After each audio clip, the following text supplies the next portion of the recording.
Welcome to the Real Life Wellness Podcast, the show where we explore how to create your own wellness. We dive into everything that happens on the journey to a happier, healthier, and more balanced life. I'm your host, Faith Lauterbach. As a registered nurse and a holistic wellness coach, I have a passion for empowering people to create a vision for their life, prioritize themselves, and then live the life they want. So get ready to discover new ways to nourish your body, mind, and spirit. Let's embark on this journey together and make wellness simple.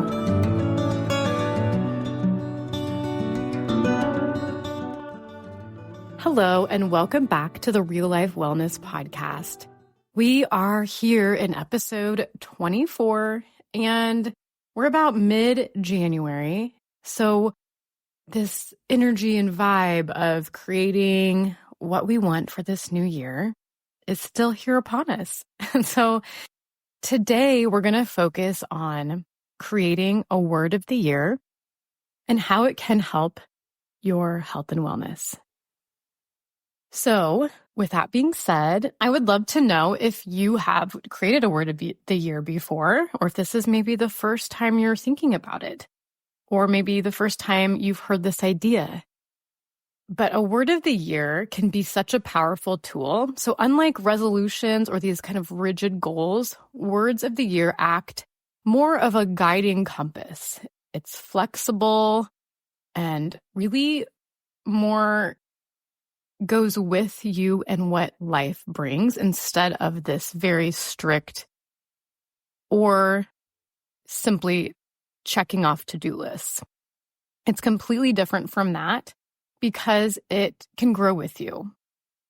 I like to say life keeps lifing, and with a word of the year, it can help you stay on a path that you want to be on and have that focus and clarity, but still allow for room for life to life. So let's talk a little bit about how to make a word of the year, if that's something you're interested in. And what I always say is before we can move forward, we have to look back and reflect.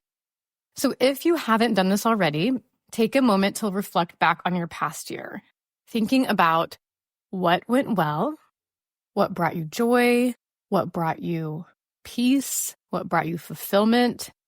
As you look back, and it can be really helpful to use your calendar or your photo album on your phone if you haven't done this already. In my last podcast episode, we talked about setting holistic goals. So if you listen to that one and kind of went along with it, maybe you've already done this. So maybe finding that piece of paper that you wrote on, but asking yourself those questions while looking back at your calendar and photos, because it's really hard to remember all those specifics.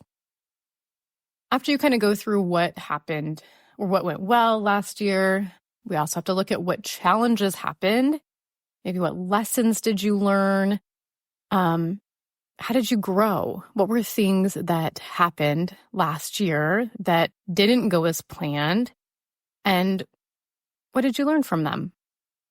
So taking that moment to acknowledge wins and lessons when you are reflecting back with kindness on yourself can help you realize and recognize what you want to do moving forward. One of the things I really like to say about a word of the year is after you've kind of gone through this reflection, is you get this opportunity now to think about what went well last year, what didn't go well, and then now what? And now what? We can't go back and change any of those things, but we can move forward. So asking yourself then, how do I want to feel this year? What do I want to create? And from that place, seeing what words come up. And again, these words, it can evolve. Like if you pick one word right now and it doesn't feel right in a couple months, you get to decide to move forward to a different word. So don't feel like there's all this pressure that you have to have the perfect quote unquote word, but thinking about how do I want to feel this year? What do I want to create? Those are really great questions to get you in the mode of thinking about what word could encompass and help guide and focus you towards how you want to feel.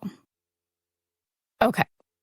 So as you're shifting this focus now to the year ahead, thinking about all of those things, let's just start maybe playing with some words. What is coming up for you? Writing those down, maybe brainstorming some possibilities. In my notes here, in the podcast show notes, you'll find a link for ideas on words. Sometimes just seeing words can help. So I will link that in the podcast show notes for you to do that. But let's say you get that word. Let's say you have a word right now that comes up, or maybe once you do have a word. Here are some questions you can ask. Does this word feel aligned with where I want to go? Is it inspiring and expansive rather than restrictive? We want a word that can life with us, that can be with us even when life is lifing. And then can I use this word to help me make decisions and guide my actions in this year? Some words might jump out automatically, and other times it might take a bit more exploration. But that's okay. It doesn't have to look a certain way. There's really no right or wrong way to do this. So I thought it might be helpful because I know for me, when I started doing a word of the year, it was because I heard a podcast and they were talking about it. And it really helped me to hear some examples. So I thought it would be fun to look back at my last words of the year, and I could tell you a little bit about how that went, how I used it, etc. Hopefully that's helpful. But let's start back. So the first time I did a word of the year was in 2018. So 2017 was a very challenging year for me for a lot of reasons. It was chaotic. It was kind of a year that like my world as I knew it at the time was completely turned upside down.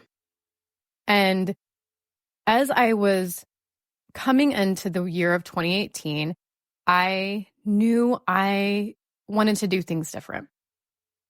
I moved away that year from traditional New Year's resolutions, and I picked a word of the year because I heard a podcast that was talking about it, and I just was like, oh, this is what I need. Knowing that a word of the year is going to be a word that describes how I wanted to feel. And so for me, it was the word peace. The word peace just kept coming up over and over again. I needed peace. And so I also found a definition that helped me also encompass how I wanted to feel. And it said, it does not mean to be in a place where there is no noise, trouble, or hard work. It means to be in the midst of those things and still be calm in your heart. That was just exactly what I needed. And so I used that as my word of the year, and then I used that as the compass. So you can come back and ask yourself as you're making decisions or as opportunities come up or, life is coming up and happening, you can ask yourself with your word of the year, will this decision help move me towards where I want to be, this word of the year, or is it going to take me farther from it? Or you can say, is how I am choosing to show up in this situation going to help bring me this, in my case, peace or not? And that's how it can really help you to move towards this word that means something to you. So peace was my word for 2018. And it really did help me bring that to my life in a lot of ways. So it was a really great first year of a word of the year. And I think each year I've learned more and more. So let's move on to 2019. In 2019, the word I chose was joy. So joy was my word for 2019. And it was a great year of joy. So as I moved through the year, and the word joy and the definition I used was, joy is what happens to us when we allow ourselves to recognize how good things are. And kind of the way I use joy, again, this is my second year into it, so I had learned some things about how to best do this. And so I went into it looking like I want to use joy. I want to recognize joy in my everyday life. So I did a happiness journal. It was like one line of something that brought me joy that day. And then the other way is I wanted to plan things that bring me joy. So I want joy in my life. And so I need to take that action to make sure that on my calendar are things that I'm planning that are going to bring me joy. I also said I wanted to bring joy with me. Joy isn't something that I plan on celebrating on my own. I wanted to bring it with me in everything I did. I wanted to let joy shine in all of my relationships. And in 2019 is the year that I married my husband, Seth. And so that was a lot of joy.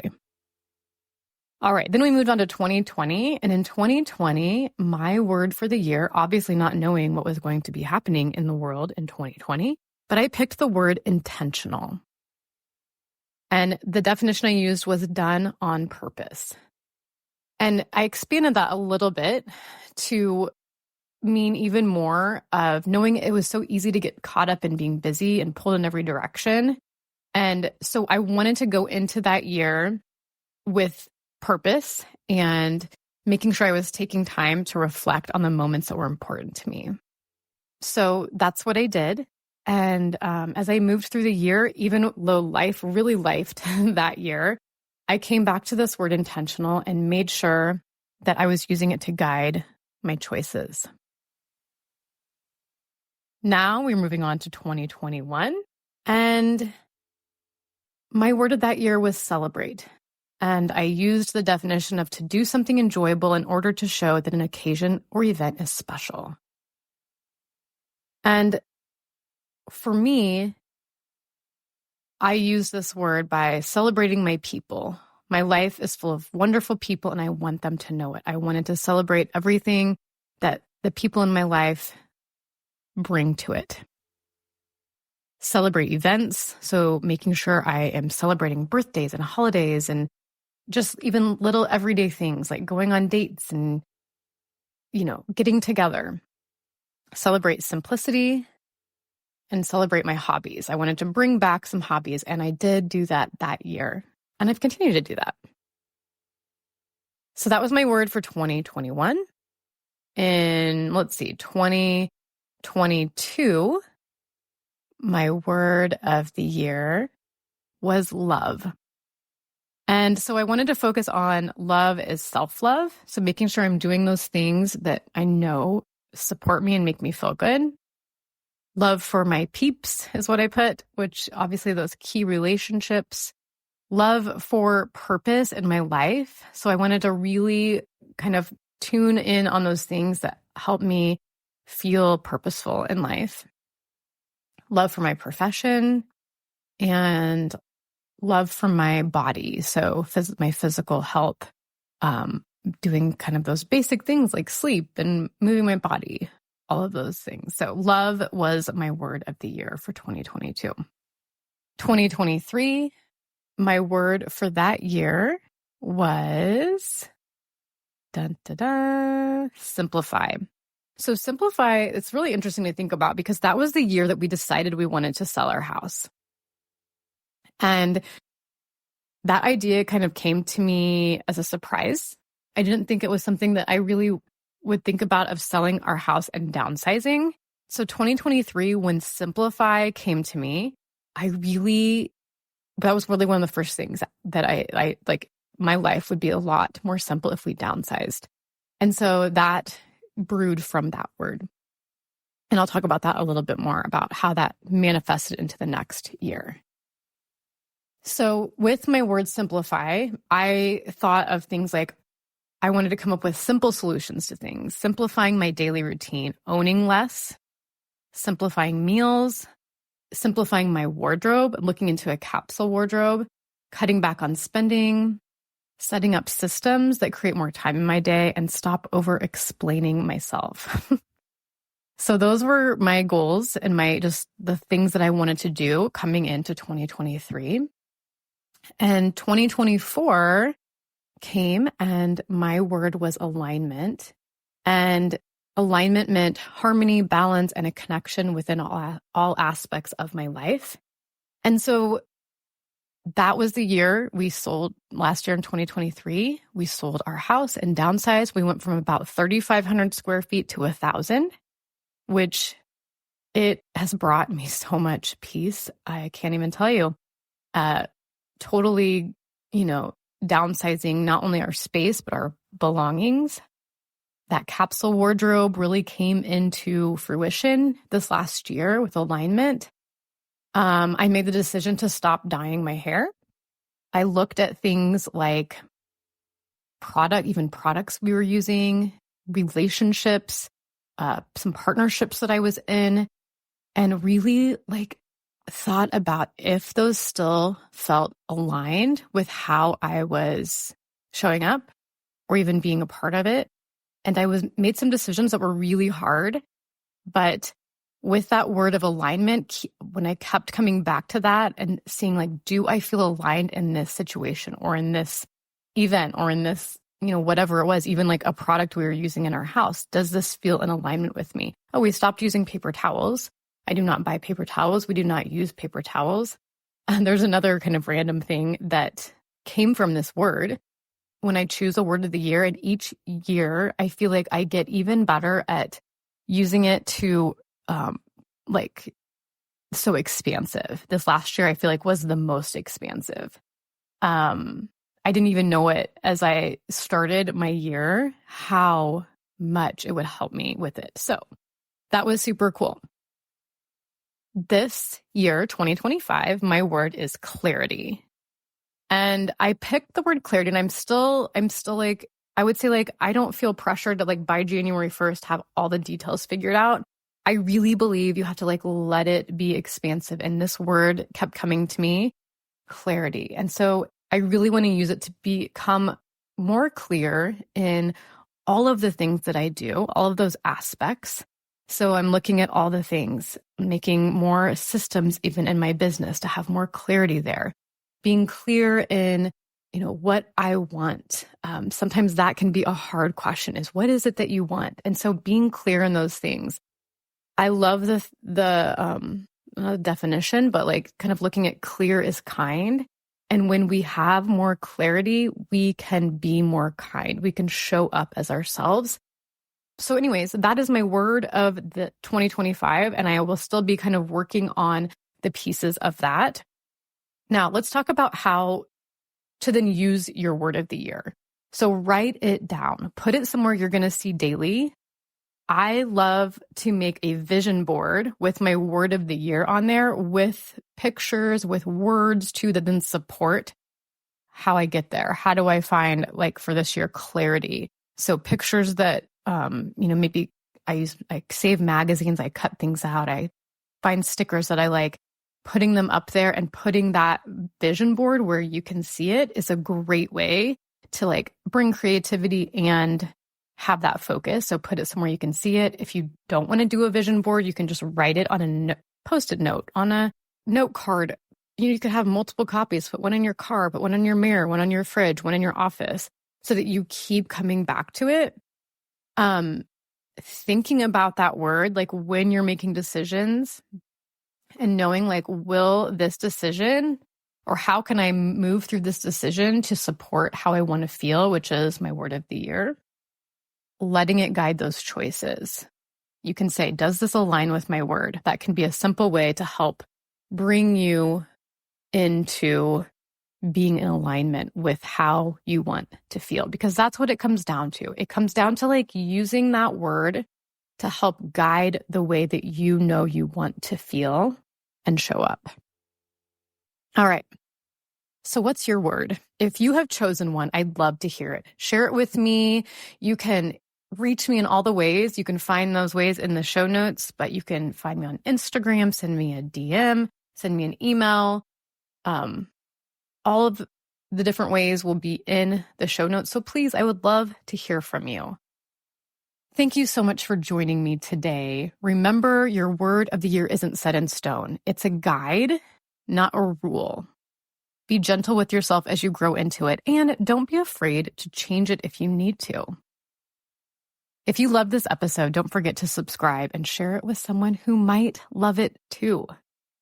If you're ready for even more tools to create an intentional year and to kind of chart a path that makes sense for you, in the show notes, find some different things I offer. I do one-on-one coaching. I have a wellness membership. I do workshops and have a newsletter. Those are awesome ways that you can, use me to bring more clarity, more wellness, and health into your life. Until we meet again, be well.